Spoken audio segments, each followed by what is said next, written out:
Je suis quoi Sylvain Yves, le président du réseau ivoirien des très petites et moyennes entreprises. Je suis là pour soutenir l'association des libraires qui tient son assemblée générale aujourd'hui même.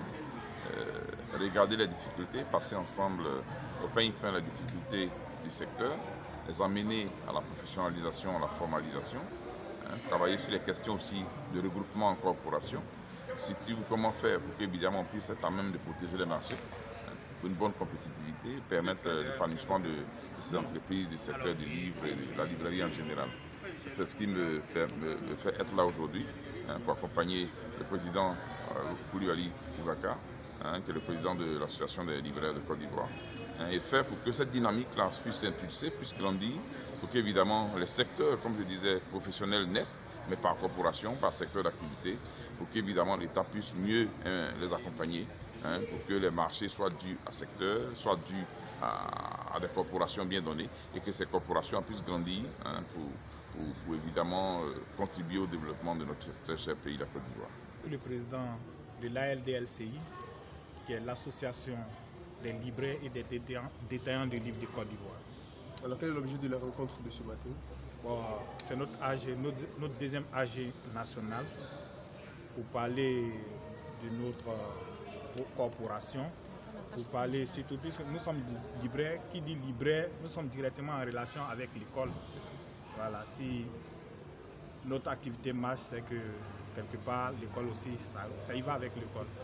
Bon, ce qui se passe aujourd'hui, le sujet ou bien le thème de notre AG aujourd'hui, c'était ce qui est de notoriété publique, c'était la situation de l'école.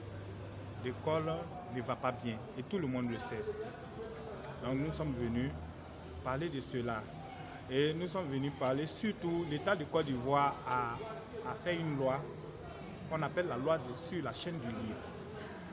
Nous sommes venus dire à nos autorités, il faudrait que cette loi-là soit respectée. Vous savez, on dit qu'une action, il ne suffit pas de dire simplement une action pour qu'elle se réalise. Il faudrait qu'on agisse. Vous voyez, on dit que les élèves aujourd'hui n'arrivent pas, je vais dire que le niveau est très bas, mais c'est simple, hein, la voisine disait que rien ne se perd, rien ne se crée, tout se transforme. Aujourd'hui, la librairie est délaissée au détriment de la vente directe, de la vente illicite directe des livres à l'école. Les enseignants, les écoles ne sont pas des lieux de vente de livres. Vous voyez, c'est de l'anarchie. Nous sommes commerçants, nous sommes des contribuables de l'État de Côte d'Ivoire. Il y a la loi sur le commerce, les droits du commerçant. On aimerait que l'État essaie de se pencher sur cela.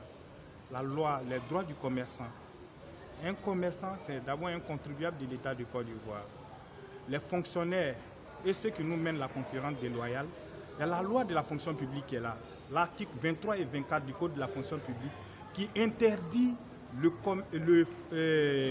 l'agent de l'État, le fonctionnaire, de mener une activité lucrative. On aimerait que l'État essaie de se pencher. Parce que nous, les libraires, nous tirons le diable par la queue. Nous ne nous sentons pas bien. Tant que la librairie ne va pas être remise à sa place, c'est-à-dire revalorisée, c'est sûr que l'école ne va pas se sentir bien. Je pourrais dire, on vous dit que notre liberté s'arrête au moment où nous taisons sur les choses graves. Pour nous, ce qu'on peut faire, c'est quoi? C'est de crier notre ras-le-bol. C'est de crier, de dire que nous sommes fatigués. Nous sommes en même temps des parents d'élèves. C'est de parler du cri du cœur des parents d'élèves. Parce que les parents d'élèves et les élèves murmurent en silence leurs souffrances. Avec la vente des livres à l'école directement, ces livres-là, qui doivent normalement se vendre peut-être à 1000 francs, les enseignants les vendent à plus de 2000, 3000 francs. Vous comprenez, non? Et puis, ce qui est grave, c'est que celui qui paye le livre, il faut donner, comment je vais appeler, moyennant des bonus et tout ça. C'est très grave. Je voudrais que l'État se penche sur ce cas-là. Nous sommes parents d'élèves, en même temps, en tant que parents d'élèves, nous sommes victimes. En tant que libraires, nous sommes victimes. Donc nous sommes doublement victimes. On essaie de communiquer, on essaie d'informer on essaie de dire aux uns et aux autres que bon, c'est pas normal qu'on vende les livres à l'école. Les livres, c'est à la librairie. Bon, c'est ce qu'on peut faire. Est-ce que ce qu'on peut faire, nous sommes des indicateurs. Nous sommes des indicateurs, nous disons que... Parce qu'aujourd'hui, je pense qu'il y aura l'état général de l'école et tout ça. Vous savez, par exemple, quand tu prends le médecin, il a beau être le plus grand médecin du monde, hein, il connaît les signes cliniques de la maladie, mais forcément, il va te demander, tu as mal à la tête, tu dors bien, c'est le soir ou bien tout ça, pour pouvoir te faire une bonne ordonnance. Nous pensons que nous sommes des indicateurs. Nous, les libraires, nous savons les mots de la librairie et les mots de l'école. Quand on nous invite, nous allons dire notre part de vérité. Aujourd'hui, l'objectif de l'AG, c'est la reconnaissance de la librairie. Parce que la librairie, dans le système scolaire, est essentielle. Vous avez compris? Cette librairie-là, aujourd'hui, est carrément mise à côté. C'est le plus grand mal qu'elle a. C'est pour cela que l'école souffre. Mais c'est pas de Côte d'Ivoire qu'on sent chaque année académique de pour ne pas dire assez de milliards pour que nos enfants soient les mieux lotis pour une bonne éducation. Vous comprenez, non?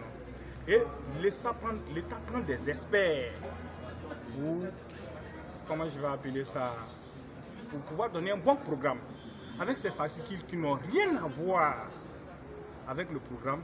Vous voyez, non? Ce souci de fabrication des fascicules là, c'est du domaine lucratif seulement. Vous comprenez? Voilà. Donc ça va à l'encontre même du programme normal de l'État de Côte d'Ivoire.